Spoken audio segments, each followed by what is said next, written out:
Saatnya ngopi bareng, namun sebelumnya jangan lupa like, subscribe, dan tekan tombol notifikasinya. Serta bagikan kepada yang lain.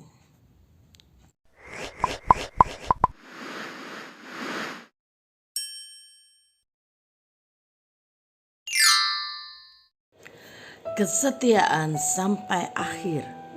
Matius 20 ayat yang ke-23.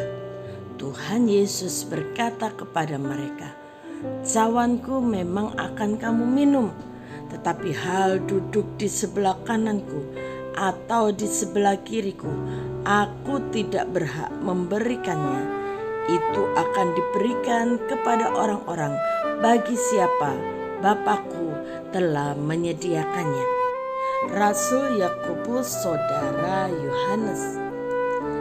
Rasul Yakobus berasal dari keluarga yang berada dan cukup berpengaruh. Ayahnya Zebedeus adalah nelayan yang mempunyai orang-orang upahan. Sedangkan ibunya, yaitu Salome, adalah salah seorang dari perempuan-perempuan yang melayani rombongan Tuhan Yesus dengan kekayaan mereka. Fakta lain mengatakan bahwa Salome adalah saudara Maria yang melahirkan Tuhan Yesus. Dengan demikian, bisa dikatakan secara manusia, Yakobus adalah saudara sepupu Tuhan Yesus. Selain itu, Yakobus juga cukup berpengaruh sebab mereka mempunyai kenalan orang penting, yaitu imam besar. Di dalam Yohanes 18 ayat yang ke-15 diceritakan bahwa Yohanes, saudara Yakobus, mengenal imam besar. Hal ini yang mungkin membuat para pengawal menjadi ragu-ragu untuk menangkap Yohanes ketika mereka menangkap Tuhan Yesus. Bahkan sebuah tradisi berkata bahwa keluarga Yakobus yang menjadi pemasok ikan untuk keluarga imam besar. Rasul Yakobus adalah satu dari 3 murid terdekat Tuhan Yesus. Bersama dengan Yohanes saudaranya, Yakobus dipanggil sebagai murid Tuhan Yesus ketika mereka sedang menjala ikan. Bersama dengan Petrus dan Yohanes, Yakobus adalah murid terdekat Tuhan Yesus, di mana mereka bertiga sering diikutsertakan dalam beberapa peristiwa penting. Misalkan ketika Tuhan Yesus dimuliakan di atas gunung dan ketika mereka berada di bukit doa Getsemani. Yakobus termasuk seseorang yang memiliki ambisi untuk menjadi yang terbesar di antara murid-murid yang lain, terbukti dengan permintaan dari ibunya untuk meminta agar Yakobus dan Yohanes kelak mendapatkan tempat di sebelah kanan dan sebelah kiri Tuhan Yesus. Namun dari jawaban Tuhan Yesus, Yakobus belajar bahwa untuk menjadi yang terbesar, maka dia harus bersedia untuk menjadi pelayan atau hamba. Yakobus dan saudaranya Yohanes termasuk 2 orang yang sangat emosi. Terbukti ketika keduanya mendengar berita penolakan desa Samaria untuk dilewati oleh Tuhan Yesus. Hati mereka terbakar dan mereka meminta izin kepada Tuhan Yesus. Bila Tuhan Yesus mengizinkan, mereka akan menyuruh api turun dari langit untuk membinasakan orang Samaria di desa itu. Mungkin karena itulah Tuhan Yesus menyebut 2 bersaudara ini sebagai Boanerges atau anak-anak guru, karena mereka memiliki sifat yang tidak sabaran, ambisius, dan amarah yang bergejolak di dalam diri mereka. Tetapi Tuhan Yesus berpaling dan menegur mereka. Teguran Tuhan Yesus mengajar kepada Yakobus bahwa kejahatan tidak boleh dibalas dengan kejahatan. Yang mereka lakukan adalah berdiam diri, mengalah, dan pergi ke desa yang lain. Kemudian Yakobus harus melihat gurunya ditangkap disiksa, dan kemudian disalibkan. Sama seperti murid-murid yang lain, ada ketakutan, ada keputusasaan, kekecewaan.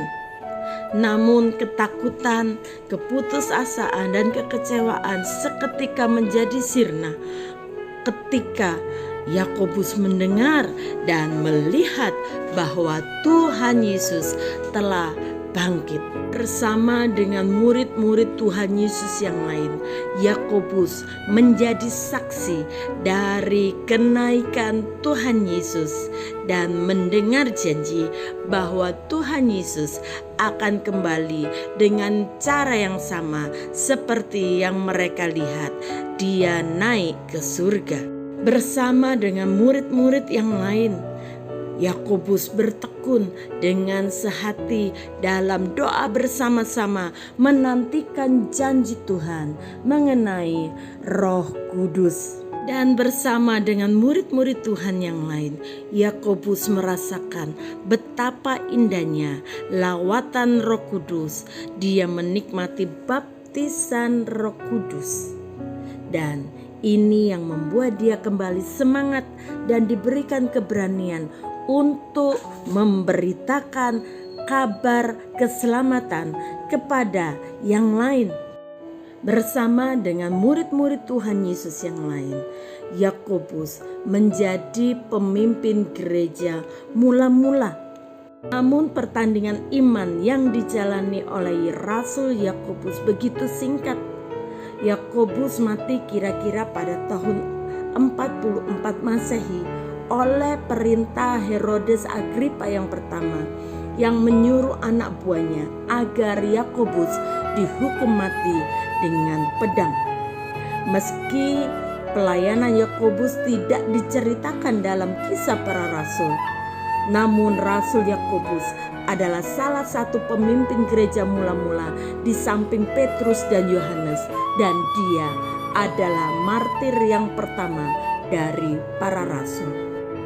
Pada akhirnya Yakobus dapat membuktikan baik kepada murid-murid Tuhan Yesus yang lain maupun kepada Tuhan Yesus bahwa dia sanggup meminum cawan yang harus diminum oleh Tuhan Yesus. Mati karena kerajaan Tuhan. Saudara, mari kita belajar dari kehidupan Yakobus, seorang yang dari keluarga berada mau meninggalkan karirnya untuk mengikuti panggilan Tuhan Yesus. Taat ketika Tuhan Yesus menegur dia, dan dia adalah seorang yang begitu setia kepada Tuhan Yesus sampai akhir. Bapa, kami bersyukur untuk panggilan-Mu. Karena itu juga kami mau belajar untuk setia dengan panggilan Tuhan, menjadi anak-anak-Mu sampai akhir, sampai Tuhan Yesus datang yang kedua kali, menjemput kami di awan-awan yang permai. Tolong kami dalam setiap masalah persoalan yang kami hadapi. Kami belum sampai meneteskan darah. Karena itu tolong kami untuk tetap setia. Apapun yang terjadi, kami akan menjadi pengikut Tuhan. Dan Tuhan berikan kepada kami kekuatan yang daripada Tuhan, sehingga memampukan kami untuk memegang komitmen kasih kami, kesetiaan kami kepada Tuhan. Di dalam nama Tuhan Yesus kami serahkan hidup kami. Haleluya. Amin. Selamat terus memegang teguh komitmen iman kita, setia sampai akhir. Tuhan Yesus memberkati.